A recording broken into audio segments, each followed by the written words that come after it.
Well, welcome back. I hope you had good chats. We are in Pure Love Principle number 10. Number 10.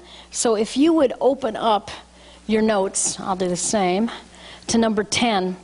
Jesus came to redeem healthy order to the earth. Did you know the earth is not living in a healthy order? Really? Surprise, surprise.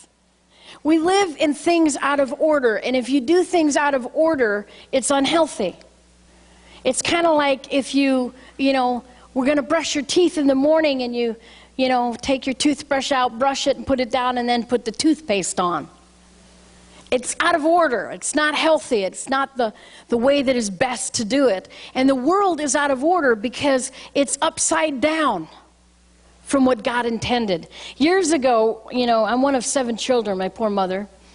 And my oldest brother, when he started to become a teenager, he said to my mother one day, and he was in those rebellious teenage years, and he says, I never asked to be born. My mom had a great answer. She looked right at him and said, well, sweetheart, you weren't what I had in mind either. That was a great answer. Well, I think that sometimes we want to yell at God, I didn't ask to be born. And I think He'd lovingly say, this isn't what I had in mind either. He never intended for us to suffer the way we suffer. And I tell you what, if you live in America or Western Europe, suffering is so minimal compared to what's around the world. But regardless of that, we do suffer. And the worst kind of suffering we do is emotional pain.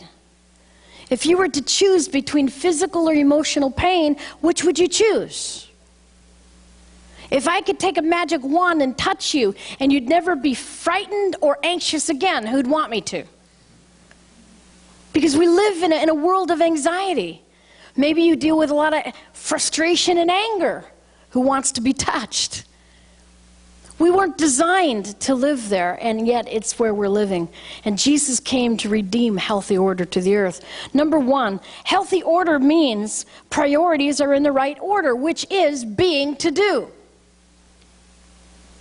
Now, we are human beings doing stuff if we're healthy. But the order of this world is you're a human doing so you can be someone. That's mixed up. And it causes an energy loss that is huge. And so until we get the order straightened around, we're going to suffer energy loss. We are human beings designed to do something. We be to do, we don't do to be. And God and the devil have different perspective on that. In God's kingdom, you be to do because it's healthy. In the devil's kingdom, he's a dictator, so he forces you to do in order to be somebody. Now let me ask you, how do you feel? Do you feel like, which kingdom do you feel like you're living in?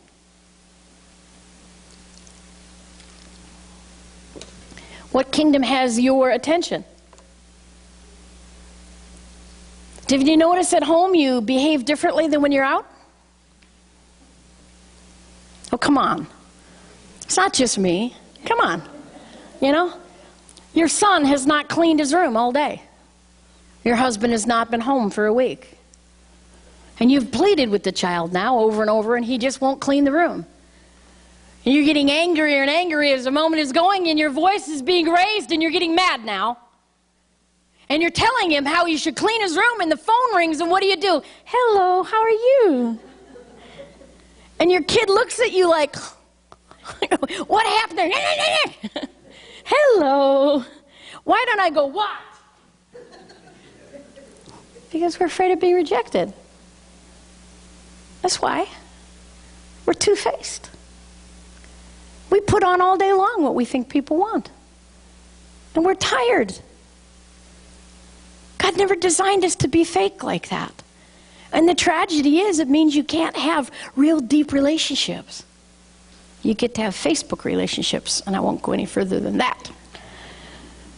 A, under the first piece. God values people for who they are. Turn to somebody and say, God values you for who you are. not what you're doing. When I look and meet people, I don't look at their performance at all. I look at their heart and their character. I look at the integrity of their soul. And that's what I value. But regardless of whether they're there or not, they are valuable. God doesn't insist that you have those things worked out in order to be valuable.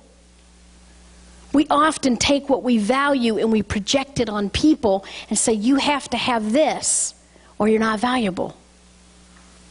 Everyone's valuable because they're created in the image and likeness of God. And last time I checked, I think he's pretty valuable. B, this is the important piece. From a position of value, people are able to healthfully serve one another. You know, we have the opportunity of a lifetime. You and I. We live in a confused, weary world that is screaming for one thing. What are they screaming for? To be loved. I have never met a person that didn't want to be treated respectfully or valuable. And we have the capacity to bring that to them. It doesn't cost you a lot to smile and care about someone. It doesn't cost you a lot to love someone. And the bigger thing is if we have received Jesus Christ into our hearts and he lives there, that we have a miracle living inside of us. And that miracle is the love of God. And we can share that with people because the resources of who God is in our lives.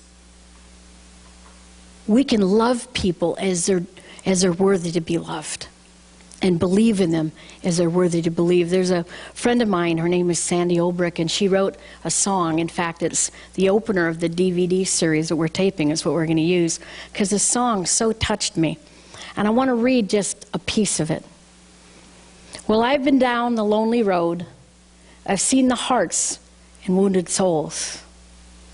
And I pray it will be okay. Whenever I drive down the streets and I see the people on the street begging, that's what I feel. It's a lonely world out there for a lot of people. I've seen the hurt that's in their eyes, the shattered dreams and broken lives, and I pray, be their strength today. We have an opportunity to be the miracle in people's lives. It doesn't hurt to care, to take a couple extra minutes and care. And our caring will set people free. The chorus is the part that really grabs me. The chorus goes like this of this song. There's a miracle in you, there's a miracle in me. There's a miracle of hope that can set us free. You see, if I love you, and you love Vicky, and Vicky loves Roy, and Roy loves Bill, and Bill loves Tony, what begins to happen is everybody gets respected. But that's not the society we live in because it's out of order. Society says, save the seats for the people with the to-do list. And the people that don't have that get pushed aside. Then it gets worse. If you have a big shame list, they get pushed out. Not even aside, they get pushed out. Well, we have this miracle inside. And it's the capacity to love people to freedom. If you were to ask me in the mental institution what was the hardest thing I went through, it was a lack of dignity and the rejection. I remember a lot of the stuff that they would do, that was painful enough. They did horrible things. But when they would stand there and laugh about it, the pain and the humility and the lack of dignity, the humiliation is what I meant to say. And we are able to care. But it takes you looking beyond what you want, what you need, trusting God with that, and giving extra to others. I've set my life to that, and it's what's freeing me. That's what my life is about. I've taken everything and I've thrown it over the line for God. If Christianity isn't real, am I going to be angry? Because I've abandoned everything else. And I'm here to tell you, even if the ending wasn't heaven, it was just you're dead at the end, I am happier and freer than most people I know. Because it isn't about me. It's about us.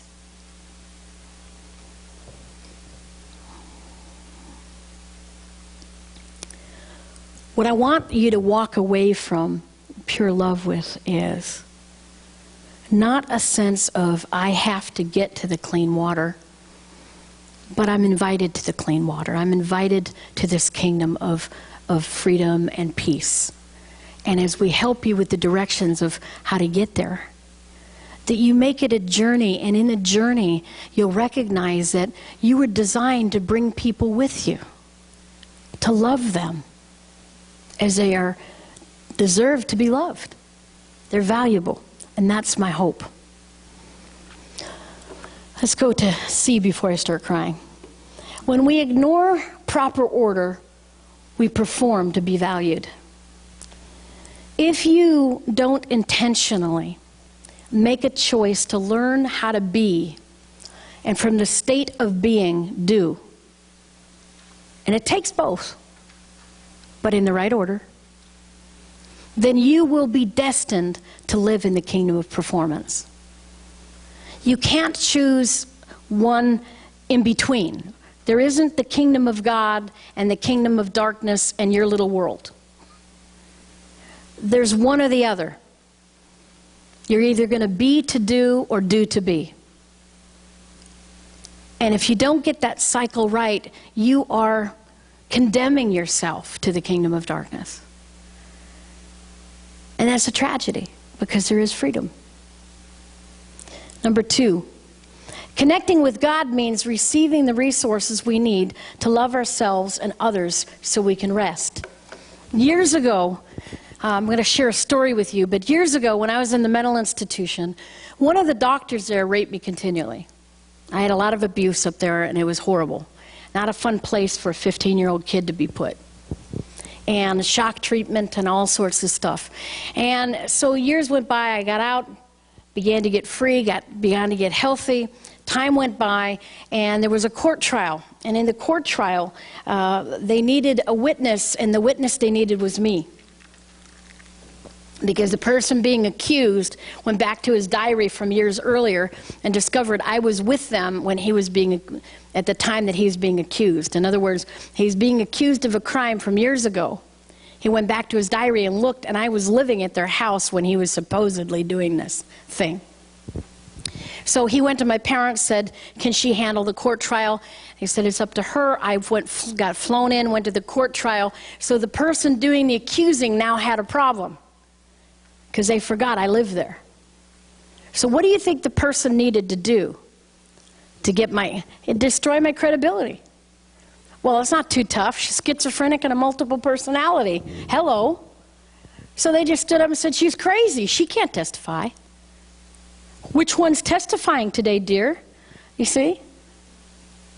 So the judge said, okay, then we will have her tested. We'll put her through a battery of tests. And they did. Guess what doctor they called? And his staff put me through a battery of tests because he was real old. In fact, he was retiring. And they discovered I wasn't mentally ill anymore, and they cleared me to testify. So I testified through the week. That's not the point of the story. At the end of the week, when I was done with my job of testifying, the judge looked at me and he said, hey, before you go, how was your treatment in the hospital? And the doctor sat right over there. And he just got done saying, I'm sane. What do you think I thought? Burn, baby, burn. And I was ready to nail him. There sat the judge. Doctor said, I'm squared away. I can honestly tell you what's going on. And I heard the Lord speak to me, let him go. I remember looking up saying, is there anyone else I can talk to? And I heard him say, yeah, there's 3 of us, but we all agree with each other. And I wrestled with that. It's one of those 10 seconds can be an hour when people are waiting for your response. And I'm looking at this doctor, looking at the judge, looking at the doctor, in my head arguing loudly. But finally, I just couldn't get away from God saying, let him go. So I turned to the judge and I said, well, I'm all right. So they dismissed me. I went out and the doctor was waiting for me. He said, why didn't you tell? Why didn't you tell?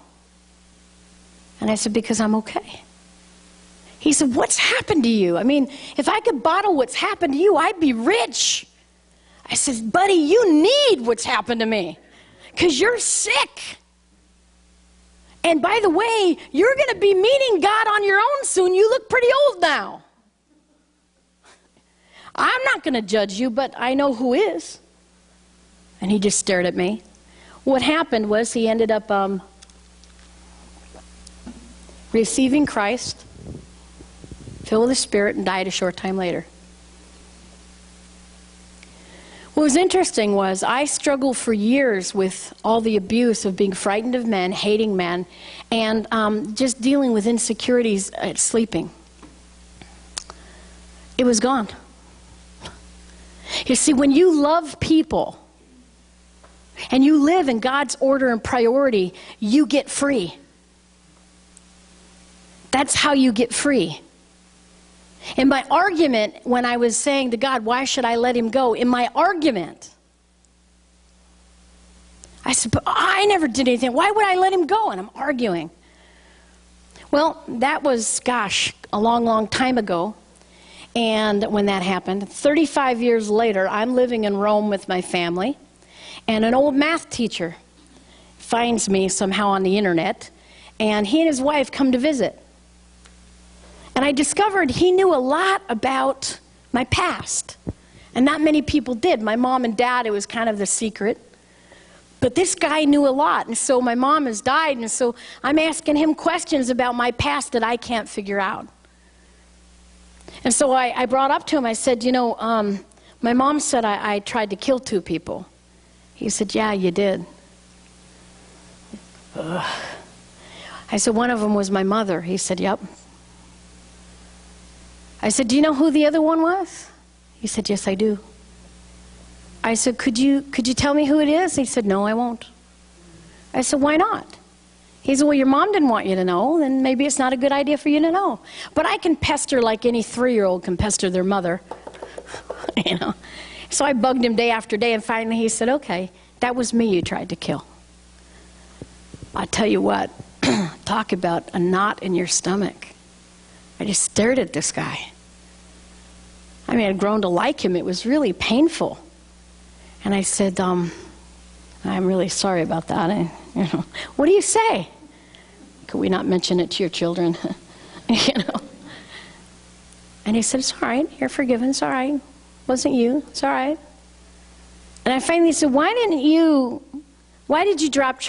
not press charges? He said, well, that was interesting. God just quietly said to me, let her go.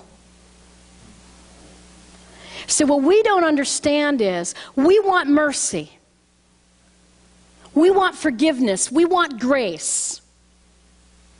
But we don't take into account the treatment that we have of others, and we don't want to give them the same grace and mercy. My argument in the courtroom was I never did anything like that. Why, no, I only tried to kill people. But I forgot about that. And I look at how kind God was to speak at this man. Imagine if he had pressed charges on top of it. Who knows where I'd be right now? Do you see what I'm saying? We have this miracle inside of us, and that is Jesus Christ. And he wants us to love people because they're valuable and they're worth being loved. And we've got to drop all the other stuff. But it's tricky. Forgiving is tricky. Mercy is tricky. It requires God's help. That's why it's a miracle. So the only way you're going to get that resource, that only way you're going to get what you need, let me get this set, is by being connected to God. You can't get what you need in your life to love people, forgive people, and to be loved apart from connecting to God. You will forever live in a state of trying to work out your own identity and your value. The amazing thing about God is He so loves the world that He sent Jesus to redeem us. And redemption is not found just in dying for my sins. I am so grateful He died for my sins. That's not even on His radar, folks. He died and He rose again in order to redeem what was lost. Not to focus on how you lost it, but to make sure you and I have what we need to live the way He intended us to live. I have yet to meet many people that don't want to help people in the world. But they say, what can I do? I'm just one person. You can smile. You can help. You can serve others. You can. And it doesn't have to be walk on water stuff. That's not what they need. The very things you need, they need. And as we love others, what comes back to us is supernatural resource and all that we need to get through the things we can't get through on our own. And that's the miracle of God. Amen? So we're going to go through our talk time. And I hope that you guys can do more than just go through questions, but really begin to explore, how do we love people? How do we learn to drop the lists and really just care? Okay? All right.